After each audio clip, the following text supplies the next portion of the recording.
Hello, hello, hello, and welcome to today's episode of Her Version. This podcast is dedicated to sharing stories of struggle to triumph, a platform that allows individuals to tell their truth in order to inspire and uplift others. For those of you that are new to this podcast, make sure you like content like this. If you like content like this, make sure you follow, like, and share. I am your host, Sabrina Victoria. Let's jump right in.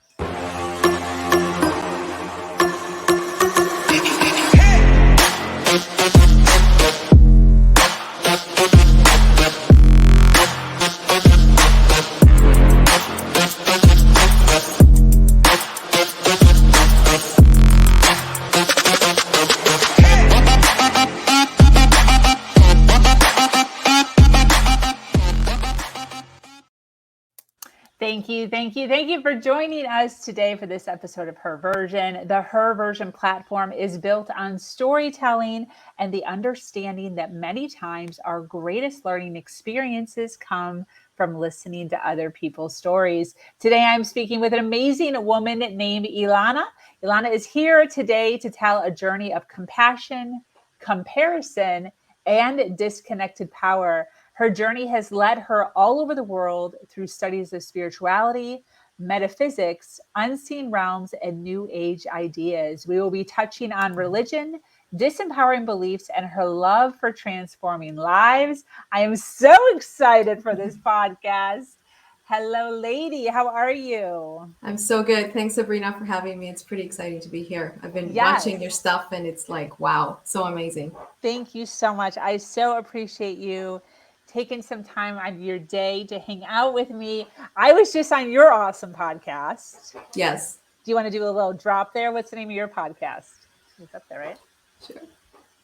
What is it? It's Phoenix on the Rise, right? Phoenix on the Rise, yeah. Yep. Can we find it at that website right there? Yep, and it's under Conversations. There's a tab called Conversations, and that's where I do all of my interviews with the ladies. Beautiful. Yeah, so right, check that out. Go to her website. My podcast is up there, right? Is it already up there? Yep. Yes. So check that out and all of the awesome, wonderful stories of the individuals that are in her community and all the wonderful goodness that they're sharing over there. So thank you for being here. I'm excited to jump into your story. You're looking beautiful. Oh, thank you. I would love to kind of just start out opening the floor to you and giving you an opportunity to kind of give us some background story of who you are and where you're from, a little bit about what you've been through, and then we'll kind of jump in to some questions. Is that cool? Sure. Awesome. Sure. Go ahead. So, yeah, my story. So I was born in Eastern Europe in a country called Romania back in the day when it was still a communist country. And my parents left the country and we lived in many different places. We eventually emigrated to Canada, where I did spend most of my life.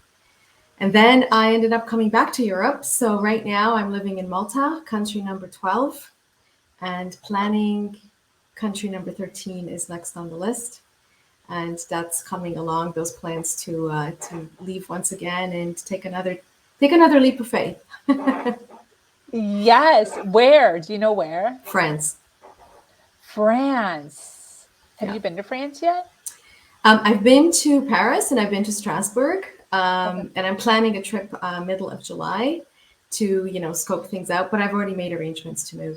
It's time to leave and go back to the mainland and just open up those opportunities. I love that. So what else? Tell us more. So I was married quite young and it was a difficult marriage. And I finally had to leave because during that time I completely lost myself in every single way. Well, the truth was I never had found myself yet. So, I went from kind of like my parents' house to being married and not knowing who I was and expecting my partner to make my life happy. Because that was his job, right? That was his job. And, of course, he didn't make it. So I ended up leaving. But that was what propelled me onto my own journey of awakening and discovering that, no, it's not his job. It's actually my job. And there's a lot of layers of things that needed to be sorted through and dealt with, not playing the victim, waking up to my own power. and starting my first business 20 years ago and the journey that took me through, and then just moving on from there. So lots of learnings, lots of growth. And my path was not straightforward at all. It kind of went all over the place, and it still does. But I trust a lot in inner guidance and lots of synchronicities that happen on a regular basis. So this is why I jump off the cliff a lot, because I always somehow land. Yes. Somehow it happens. And the more I learn, the more I grow as a person, the more I can share it with others and help others. So one of the reasons I do these interviews with courageous women is because I want to show that there is another way possible. And that just because you were born a certain way, you were raised a certain way, you don't have to define yourself that way.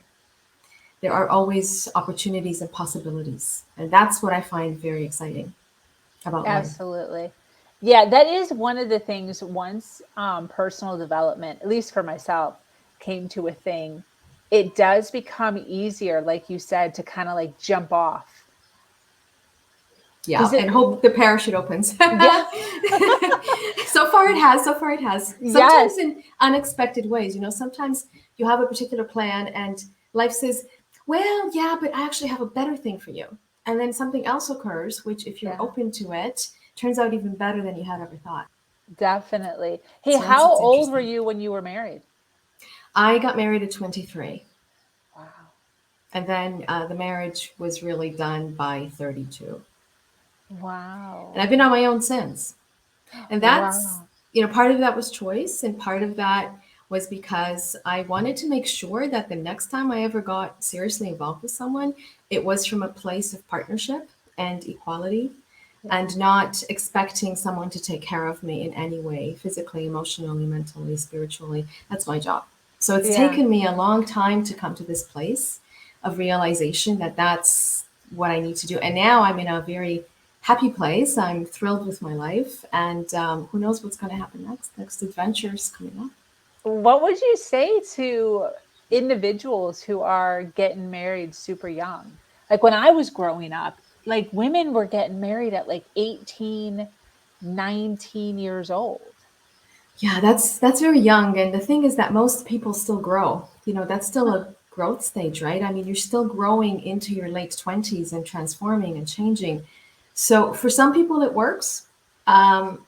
I would say if you grow together, that's great. But often what I've seen is that people don't grow together and they start to grow apart. And one of the reasons I think that happens is because most people don't really know what they want.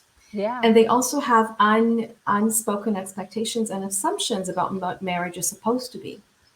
And sometimes those assumptions are very different, and those are never discussed because they're very subconscious things. And that was definitely the case for my ex and I. Yes, yes. And now people are being raised differently. Like boys are getting raised more emotionally because they're getting raised by their mothers. Yeah. So the whole generation of what that looks like as far as what a man is supposed to do is becoming a little different. I think it's very confusing for some men. They're not really sure how to act. I agree. Yeah. Especially 100%. as women become more empowered, they don't quite know where to fit in. They don't know how to speak to women. Do I open a door for her, or is she going to take that as an affront? Yeah. And even with women, my personal perception about that is, yes, of course I can open my own door, but it's kind of nice when somebody else does it. And sometimes I do it for someone else. Yeah. It's not such a big deal to me, but I know that for some, it's become a thing. So, balance, just be balanced and, no extremism. That's just how I look at things, right? Meet people where they're at. Exactly. Yeah.